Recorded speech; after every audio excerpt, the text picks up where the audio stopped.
Gerard, thanks for sitting down with me today. I appreciate it. Thank you. Gerard, last year at ESA you became the president of the association. Can you tell me what the greatest challenge over the last 12 months has been and maybe where some opportunities are for the future? As far as ESA is concerned, we have a huge amount of challenges at this moment, just as organization. The legislation in Europe is really changing at this moment, and the politicians are having a lot of those discussions. So this is where we really have to show where we as ESA, as branch organization, are where we are forward, that we are defending the interests of our industry, and see whether we can influence the decision makers in such a sense that they are coming up with solid, good legislation for the future, which is good for the seed industry, but also for the farming community, as well as for the consumers. Excellent. Where do you see an opportunity in that for ESA? What opportunity there are? We have a lot of opportunities. I think if you really look what we can do as far as lobbying is concerned. We know our business much better, of course, than anyone else. Politicians, those who are writing all the legislation, etc., they need people that are really well known in the industry, which can understand what is happening if you go for, let's say, to the left, to the right with your directions. And then we have to make sure that they understand those pitfalls, you might say. And I don't think in a contradiction against, let's say, legislation makers, so to say, and the industry. I really believe in a combination of those two. The politicians need the people from the industry. The people from the industry need the politicians. So the real challenge and the real opportunity probably is that we can combine those two items, and that we really can make sure that we come up with solid legislation for the future. Because it's once those decisions are made now in a few years' time, that will be the legislation for the coming decade or decades. So now I'm going to ask you to use your crystal ball a little bit, and with this EU seed law review, what kind of expectations do you see coming out of this? Or can you give me some idea of what you see coming out of these? And I realize it requires your crystal ball. Yeah. No, it's difficult to judge what we really can expect from it, because there is a trend in Europe to say, okay, the industry, they can look after themselves. We have to look much more after the consumer, and in a certain way that's correct. When we talk about safe food and those type of things, it's correct. That's where we have to take care of.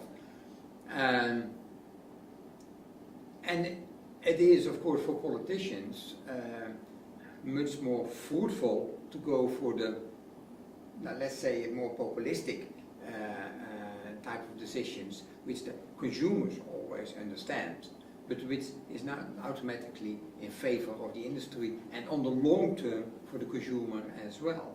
And so the question will be, of course, it is at the end a political decision.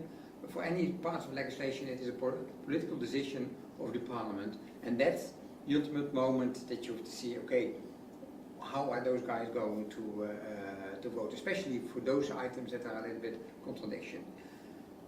Examples of that, for instance, are items like conservation varieties.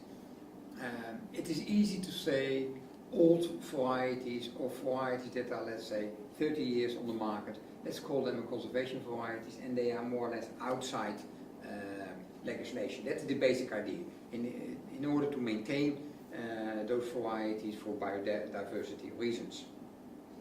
Though if you do this, if you really look to the people that are walking around in the industry, quite a lot are still trading older varieties, and there's nothing wrong with that. They have a function in the food supply. And especially if you look at all kind of vegetables or whatever products you are looking at in the vegetable industry, or but also you can say it in the potatoes, etc. There's where this is an item. And the basic idea is if you come up with conservation varieties, then you are more or less free, then you don't have to follow all the pieces of legislation. Part of the legislation is meant to control the spread of diseases. So if the spread of disease is very well controlled for the, let's say, certified varieties and the newer varieties, but there's a piece in the market where people can do what they want, then we are really, let's say, but I'm a Dutchman, so then we call it a hole in the dike that you will get. Right. And this is really what we have to avoid. I understand very much the point of conservation varieties, but let's keep them really for the very tiny varieties, for special regions, and where that, let's say, that is not surrounded by a really professional trade. The same issue is that the EU want to have exemptions for smaller enterprises. Though they've considered smaller enterprises any enterprise with less than 10 million euros turnover and 2 employees. And we consider that if you see that seed is grown at a farm, most, let's say, maybe 70% of the total industry will be made based on those smaller enterprises. And if you have a bigger enterprise, you can always split it up in smaller enterprises. And if those smaller enterprises have real freedom, then the sense of total legislation is gone. So this is where we really still have to fight for. And you never know. I mean, it sounds very nice, of course, for politicians to go for the small benefit for the smaller enterprises, biodiversity, and those type of more, let's call them a little bit popular items. And again, to a certain extent I understand, but we have to put the threshold much lower than what the proposals are today. The EU isn't necessarily known for speedy decisions. Gerard. Any sense of time frame for when these decisions will be made? It's correct. The EU takes a long time to make a decision. We are getting elections of the European Parliament in 2014. What we estimate is that we have certain discussions before spring 2014, but the major decisions will be made afterwards. So that means the end of 2014, early 2015. But our estimation is that by spring 2015 we will have got full clarity and legislation will be likely in place. Okay. This year at the ESA here in Warsaw, you broke another record and have the most people that you've ever had, I think, at an ESA. You've got over 850 participants. Congratulations on that. That's fantastic. You're becoming a little bit like a second ISF Congress here, with the world coming together in Europe. Is this a good thing for your Congress and your association, and why do you think so? Yeah, I think it is a good sign, not necessarily to be a second ISF Congress. Apparently there is a need for have a few of those congresses in the world, whether there's the big ISF Congress or whether there are more, let's say, regional congresses like this one. I think the nicest thing that we are seeing is the fact that we try to get more Central and East European people from the seed industry to this Congress. And once we moved out of Brussels and we are now meeting more in Central Europe, we think we can get more of those people. And I think that's a good, absolutely a good thing. Apparently, for traveling to Brussels is not very attractive to travel to. It is expensive city. So I think we made quite a step forward by doing this. We have had always a nice participation. I think that the number of companies that are present is probably more or less the same, but just the number of people per company that is coming. And might be another thing as well, that in agriculture, in the most areas of agriculture over the last years, I mean, the business is going relatively well, and probably this is also partly reflected in the attendance of this Congress. Absolutely. Are we going to maintain the Brussels 1 year and then elsewhere in Europe the second year? No, so far that's what we have done over the last years.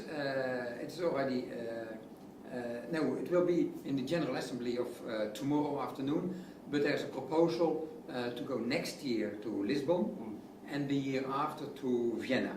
So that means that we try from now on to continuously to travel, at least for the coming years, and then we will see how that is going and whether we have to go back to Brussels or not. The disadvantage of being outside of Brussels is that you get it's more difficult to get the participation of politicians, and in certain meetings, even if it's just an hour or 2 hour meeting, it's nice if you get those guys as a speaker in, and they are not traveling to Warsaw, for instance, just for 1 or 2 hours. You talked about the EU seed law review. What else do you see on the horizon as big topics for yourself and ESA to be tackling in the coming year? Now, if you look at the priorities that we've set for this year, there are three items. One is, first of all, the EU legislation. Second one is the ESTA, and that is the seed treatment. And the third one is the new breeding techniques. Just to say a few things on the ESTA, there's a huge discussion in our world about seed treatment and, let's say, the negative aspects of the chemicals used in it. It's hard to convince the people that using the chemicals in the way we do around seed treatment is much better than spraying it on the field or any other treatments. But you know the discussions on the bees and whatever, all kinds of studies are made. But this is not a very let's say nice discussion for the big public.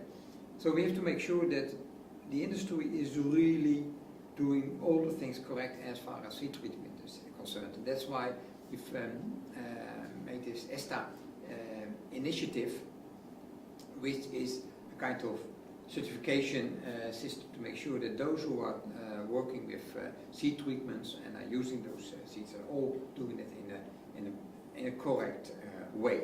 So that's one item. Biodiversity is another important item. There are all kinds of new technologies in the plant breeding world. The big world is not always thinking positive on all kinds of new technologies, and I'm not talking about GMOs necessarily. I mean, that can be one of them, but there are also within the non-GMO area, or at least what we think is a non-GMO area, there are all kinds of new breeding techniques. Now, question is this classic breeding or is this GMOs? And when you then start to discuss with different people and you explain them that certain techniques, let's say if a certain mutant technology, for instance, that is just a type of technology that already existed for as long as nature exists, only we do it more directed, more precise towards a certain part of the genomics. Then all of a sudden people get the feeling that we're talking about GMO. So then you can really get the discussion, and this is a very European discussion, where do the classic breeding ends and where do the GMO starts? And of course, the big difference between Europe and the US for an approach in this thinking is that any product which is made with a GMO technique in Europe is considered as a GMO. Whereas the US is looking at the end product and not to the process. In the end product, you probably don't find any difference between, let's say, the classic approach or this new technique approach. So we should say don't consider it as a GMO, but this is a difficult political decision. Absolutely. A discussion, not a decision, but discussion. Gerard, thanks for your time today. I really appreciate it. Thank you very much.